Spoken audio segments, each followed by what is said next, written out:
السلام علیکم دوستو، بہت پرانے زمانے کی بات ہے۔ ایک چھوٹا سا گاؤں تھا اور گاؤں کے نزدیک ایک بہت بڑا جنگل تھا۔ اس جنگل میں ایک درویش صفت آدمی یعنی ایک ولی اللہ یا ایک درویش آدمی اپنی ایک جھونپڑی میں رہتا تھا۔ ایک دن صبح وہ اپنی جھونپڑی میں بیٹھا خدا کی عبادت کر رہا تھا کہ اچانک گاؤں کا ایک آدمی اس کے پاس دوڑتا ہوا آیا اور کہنے لگا کہ رات میں نے ایک خواب دیکھا ہے اور اس نے مجھے ڈرا دیا ہے۔ تو اس نے کہا چلو اپنا خواب بیان کرو، اور گاؤں والے اس بندے سے جو ہے نا وہ تعبیریں پوچھنے کے لیے آتے تھے، اپنے خوابوں کی یا کوئی بھی چیز جو ان کو مشکل لگتی تھی وہ اس سے شیئر کرتے تھے۔ تو وہ بندہ بھی آ گیا، اس نے کہا مجھے خواب میں نے دیکھا ہے، وہ مجھے بہت اس نے مجھے پریشان کر دیا ہے، آپ اس کی تعبیر بتائیں۔ تو اس درویش نے کہا چلیں ٹھیک ہے، آپ خواب مجھے بتائیں، وہ خواب کیا تھا؟ اس نے کہا میں کیا دیکھتا ہوں کہ میں ایک جنگل میں جا رہا ہوں، پیچھے مڑ کے جب دیکھا، یعنی جنگل میں جاتے جاتے میں نے پیچھے مڑ کر دیکھا تو کیا پاتا ہوں کہ مجھ سے تھوڑا دور ایک شیر دوڑتے یعنی تیزی سے دوڑتا ہوا آ رہا ہے مجھ پر حملہ کرنے کے لیے۔ میں شیر کو دیکھ کر بھاگا اور بھاگ کر جا کر ایک دوڑتے تیزی سے دوڑا، میری سانس پھول گئی اور میں بھاگتے ایک بہت بڑے پیڑ کے نیچے ایک کنواں تھا، میں نے جا کر اس کنویں میں چھلانگ لگائی۔ خوش قسمتی سے جو کنویں کے اندر جو ہے وہ اس پیڑ کی ایک بہت بڑی ٹہنی اس کے اندر تک گئی ہوئی تھی، تقریباً اس کے کنویں کے آدھے تک جو ہے نا ٹہنی لٹک رہی تھی۔ تو میں اس ٹہنی میں جا کر لٹک گیا۔ جب لٹک گیا تو کیا دیکھتا ہوں کہ جو شیر ہے اوپر میرا انتظار کنویں کے منہ پر آ گیا اور میرا انتظار کرنے لگا اور مجھ پر غرانے لگا کہ کب میں باہر جاؤں اور وہ مجھے کھا لے۔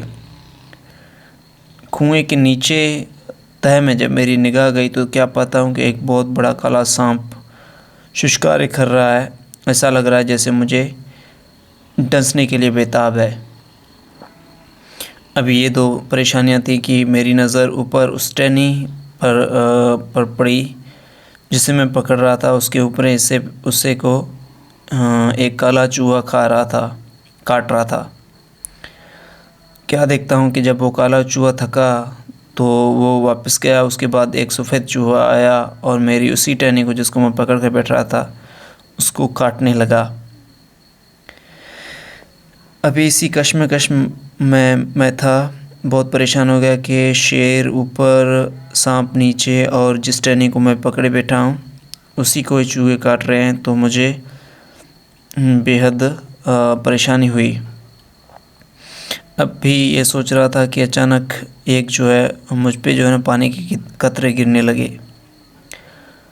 جس ٹہنی کو پکڑے ہوئے جہاں پر میں بیٹھا تھا، جہاں پر میرے ہاتھ تھے، وہاں پر پانی کے قطرے گرنے لگے تو میں نے اسے سونگھا تو مجھے شبہ ہوا کہ وہ شاید شہد ہے، اور میں نے اپنی زبان سے اس کو چاٹا تو واقعی وہ شہد تھی۔ اوپر دیکھتا ہوں تو شہد میں سے کسی پرندے نے چونچ ماری تھی اور اس کے شہد کے قطرے ٹپک رہے تھے۔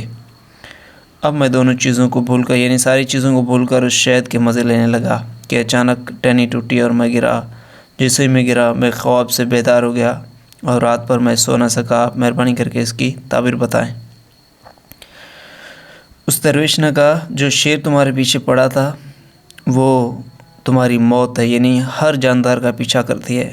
جس کنویں میں تم نے جا کر چھلانگ لگائی تھی وہ کنواں جو ہے وہ یہ دنیا ہے، اور جس ٹہنی کو تم پکڑ کر لٹکتے رہے وہ ٹہنی زندگی ہے، یعنی زندگی کی جو انسان کو ملی ہے یا ہر جاندار چیز کو ملی ہے وہ زندگی کی ٹہنی تھی جسے تم پکڑ کر بیٹھے تھے، اور شیر تمہارا انتظار یعنی موت تمہارے پیچھے تھی، اور نیچے جو سانپ بیٹھا تھا وہ تمہاری قبر اور آخرت تھی، اور جو دو چوہے باری باری سے ٹہنی کو کاٹ رہے تھے وہ اصل میں کالا چوہا تھا، وہ رات تھی، اور سفید چوہا تھا وہ دن تھا، یعنی وہ باری باری سے تمہاری عمر یعنی اس ٹہنی کو کاٹ رہے تھے۔